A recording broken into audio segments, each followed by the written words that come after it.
Neste vídeo vamos falar sobre a Organização Mundial do Comércio, a OMC. E antes de falarmos diretamente dela, precisamos começar abordando o GATT, Acordo Geral de Tarifas e Comércio.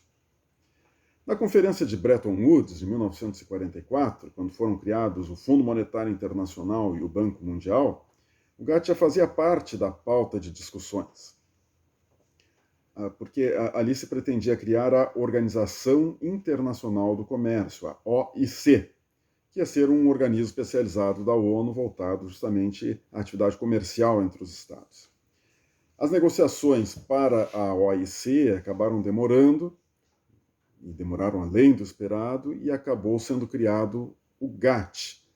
E foi aí a criação por uma Convenção de Genebra de 1947, com 23 estados fundadores.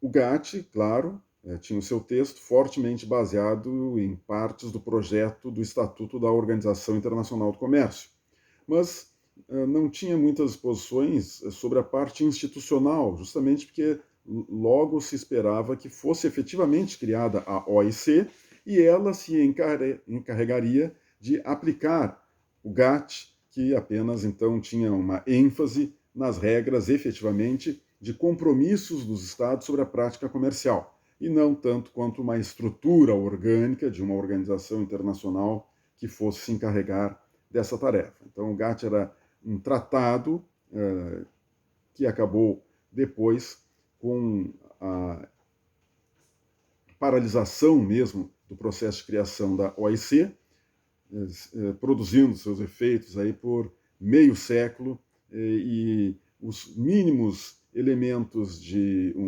organismos de aplicação, de manutenção de uma estrutura mínima, acabaram sustentando a prática dos Estados em torno dos interesses comerciais por todo esse tempo.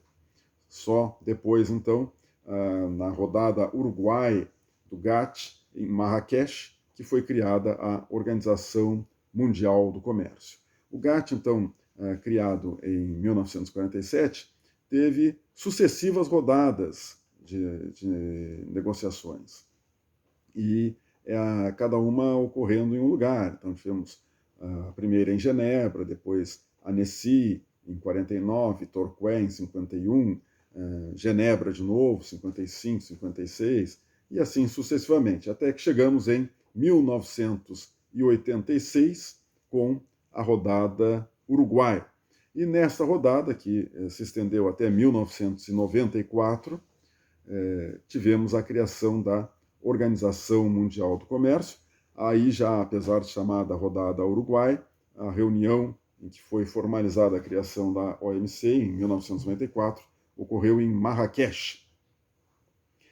A OMC foi criada compreendendo a estrutura anterior do GATT e se destinava, então, à condução das relações comerciais baseadas no GATT de 47 e a todas as sucessivas rodadas de atualização, mas também com os novos acordos celebrados nessa rodada Uruguai, que são o Acordo Geral sobre Comércio de Serviços, GATS, e o Acordo sobre Aspectos dos Direitos de Propriedade Intelectual relacionados ao comércio, que é chamado de TRIPS.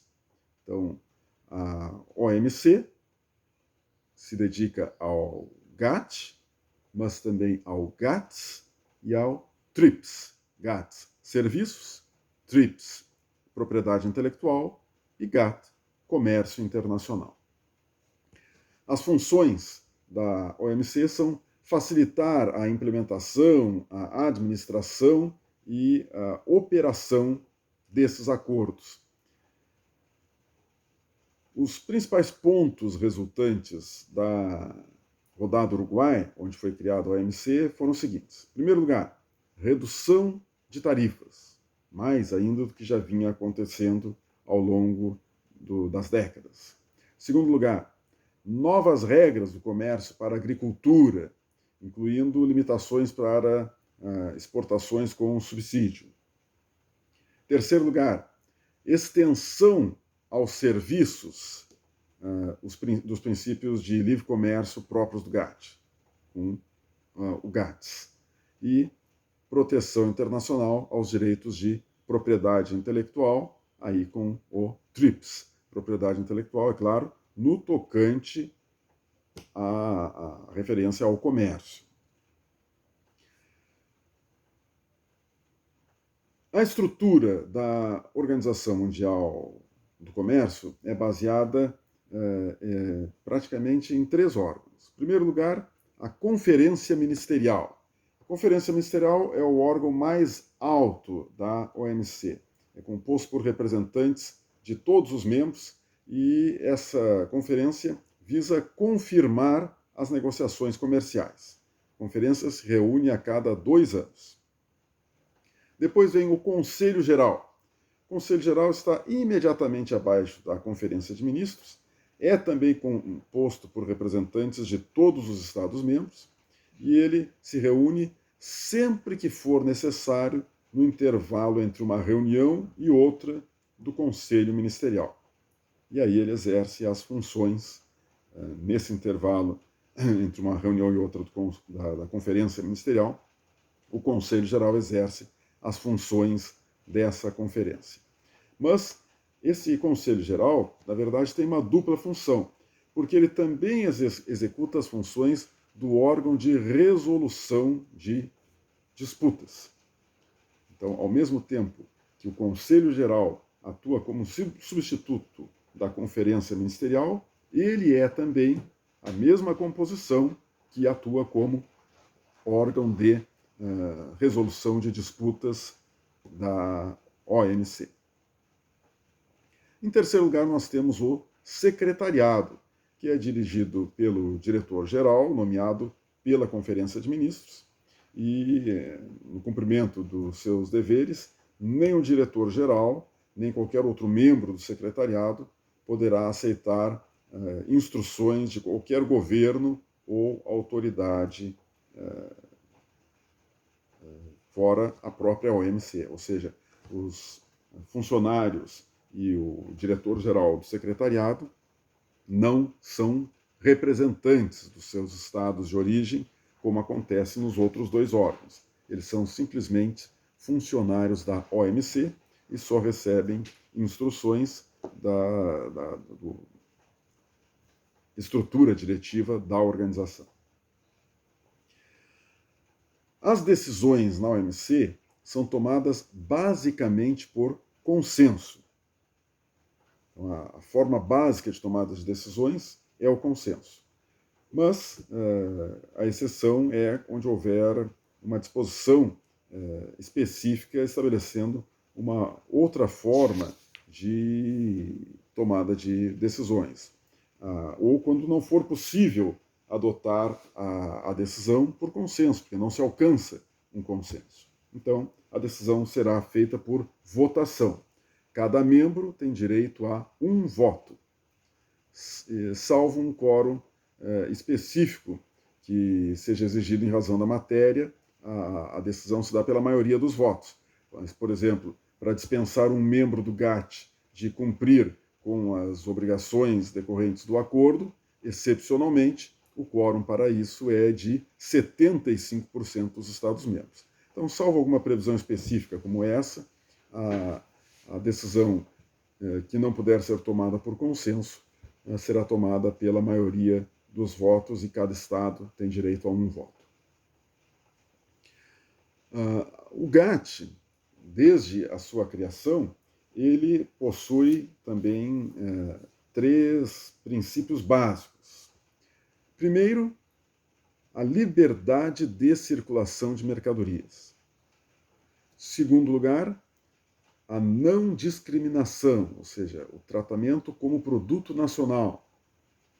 Uma vez que se aceita um produto do exterior, ele deve ser tratado como um produto nacional. Então, o princípio da não discriminação.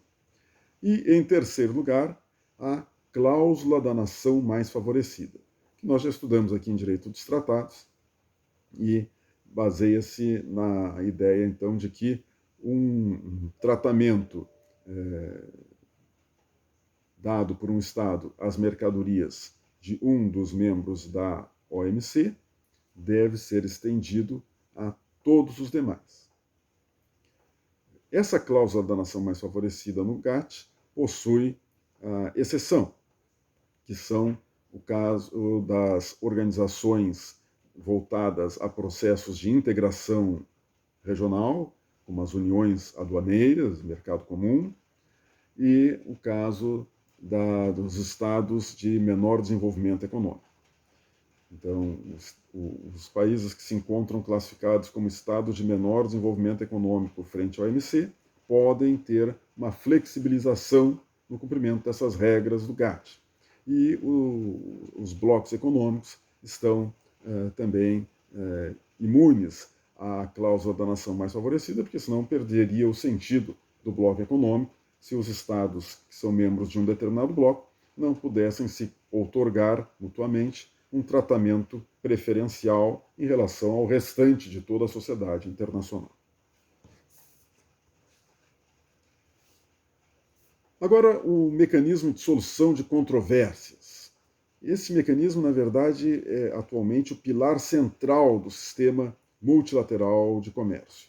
E, no entanto, até 1950, as controvérsias eram resolvidas exclusivamente pela via diplomática, em consultas bilaterais ou em grupos de trabalho. Mas era uma solução basicamente de caráter diplomático.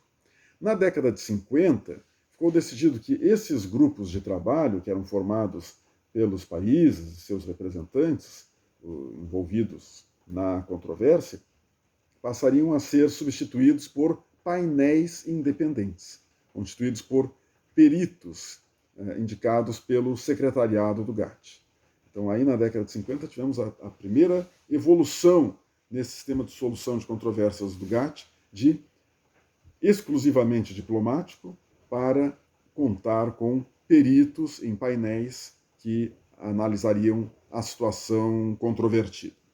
Ocorre que o relatório emitido por esses peritos, ao final dos painéis, precisava ser aprovado por unanimidade pelo Conselho de Representantes do GATT, sendo que o próprio Estado, supostamente perdedor da disputa, era membro do Conselho e, para aprovação daquele relatório, seria preciso que ele próprio votasse a favor do relatório. Então, era um sistema realmente problemático e isso ainda enfatizava o caráter diplomático da solução, porque senão, provavelmente, o relatório não seria aprovado, porque não contaria com a aprovação unânime no âmbito do Conselho de Representantes do GATT. Então, na verdade, o sistema original do GATT deixava muitas lacunas para a solução de controvérsias, porque eram apenas 2 artigos no tratado. A linguagem era vaga, os procedimentos diversos, cada setor econômico, já que as normas do tratado eram tão vagas, cada setor econômico foi consuetudinariamente desenvolvendo um procedimento próprio para a solução das controvérsias da sua área, da sua matéria. Então, havia muita dificuldade para a resolução das controvérsias de uma maneira mais jurídica, isenta e imune às pressões e ao jogo diplomático, e a aprovação dos próprios relatórios era bastante difícil. Bom, na OMC, quando veio a OMC em 94, ao final da rodada Uruguai, então o sistema estabelecido foi consagrado num documento à parte chamado Entendimento Relativo às Normas e Procedimentos sobre Solução de Controvérsias. Esse documento é conhecido pela sigla ESC, uma simplificação, então, Entendimento sobre Solução de Controvérsias. Então, aí, no dizer de Celso Laffer, passou a haver um verdadeiro adensamento jurídico do sistema de solução de controvérsias da OMC, porque esse novo sistema se baseia não apenas em 2 artigos e em normas consuetudinárias, mas num extenso tratado composto de 27 artigos mais anexos e numa prática, então, baseada nessas regras mais claras. As principais alterações trazidas pelo ESC em relação ao sistema anterior de solução de controvérsias podem ser resumidas em 3 aspectos. Em primeiro lugar, uma unificação de procedimentos. Então, aquilo que nós vimos que havia uma diversificação para cada área, para cada setor econômico, um tipo de solução de controvérsias, houve agora que era para ser uma unificação, mas não foi uma unificação plena, porque alguns setores ainda conservaram um sistema peculiar, próprio, como, por exemplo, o setor de têxteis, que tem regras próprias, o setor de subsídios também tem regras próprias, mas reduziu muito aquela diversificação de procedimentos que existia anteriormente. Em segundo lugar, tivemos a inversão da regra do consenso. Nós vimos que até a OMC, o relatório do painel de peritos precisava ser aprovado por unanimidade. Agora é o contrário. Para que o relatório final do painel de peritos não seja aprovado, é que precisa da unanimidade. Então, não havendo unanimidade, prevalece o relatório do painel de peritos e ele é considerado aprovado. E, em terceiro lugar, tivemos a criação de um órgão de apelação para questões de direito ou interpretações jurídicas de questões controvertidas no painel. Então, essas são as 3 principais alterações trazidas pelo ESC para a solução de controvérsias no âmbito da Organização Mundial do Comércio. Então, o procedimento começa com consultas bilaterais, depois temos uma etapa intermediária que é facultativa, pode se dar por bons ofícios, mediação ou conciliação, e a seguir, então, vem o painel organizado por peritos que vão aí emitir um relatório a respeito do caso, que se assemelha muito, então, ao procedimento de arbitragem, né? Onde os painelistas seriam verdadeiros árbitros e o relatório final seria o laudo arbitral. Mas, dentro do sistema da OMC, não se chama assim, até porque este relatório não é como uma sentença já emitida, definitiva, pelo que seriam os árbitros numa arbitragem. É um relatório que precisa ainda da aprovação do Conselho da OMC. E aí, portanto, é que ele vai se tornar efetivamente obrigatório. E depois da realização do painel, então, também, eventualmente, uma atuação do órgão de apelação. Se não for cumprido, deverá haver uma sanção pelo descumprimento do relatório aprovado pelo órgão de solução de controvérsias. O processo de execução do julgado tem 2 etapas. Primeiro, se espera o cumprimento voluntário da decisão imediatamente ou em um prazo razoável, quando o cumprimento imediato for impraticável. Em segundo lugar, se não houver o cumprimento, então, imediato ou dentro de um prazo razoável, há a possibilidade, então, de compensações ou da suspensão de concessões do país que se recusa a cumprir o relatório do painel que foi aprovado, mediante essas sanções por uma autorização do órgão de solução de controvérsias, ou seja, passado aquele prazo razoável, se não houve o cumprimento, o Estado interessado, então, pode solicitar ao órgão de solução de controvérsias a aplicação dessas sanções, que são medidas de compensação, né, medidas compensatórias ou de suspensão de concessões, e o órgão de solução de controvérsias vai avaliar as medidas e autorizar a sua aplicação. Apesar de todo o adensamento jurídico, esse procedimento, é óbvio, ainda conta com uma boa dose de participação diplomática. Sobretudo porque a desigualdade entre os Estados é muito grande. e vejam que não há uma sanção institucional. A sanção vai ser aplicada pelo próprio Estado interessado, através dessas medidas compensatórias. As medidas compensatórias, primeiro, devem ser restritas à área, ao setor econômico onde ocorreu o descumprimento, onde ocorreu o litígio.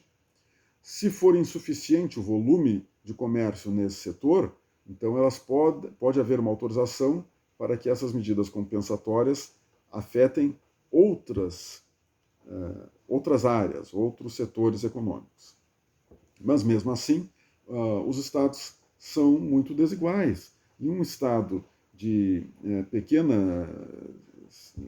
significado, pequenos recursos econômicos na sociedade internacional, terá pouca margem de barganha, de pressão, para pressionar uma potência econômica com a qual ele esteja litigando. Então, muitas vezes, apesar de todo esse sistema, o Estado prefere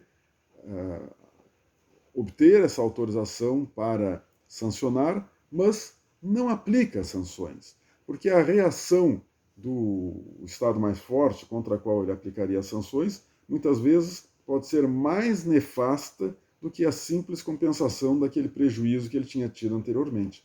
Então, muitas vezes um Estado pequeno processa um Estado grande perante a OMC e obtém esse direito de retalhar, mas retém esse direito como uma carta na manga, como um instrumento de barganha para futuras negociações com o Estado mais poderoso. Então, apesar de todo esse adensamento jurídico, a parte do jogo diplomático ainda permanece muito importante dentro do sistema da OMC. Então, essas são as observações básicas sobre o sistema da Organização Mundial do Comércio. Até um próximo encontro.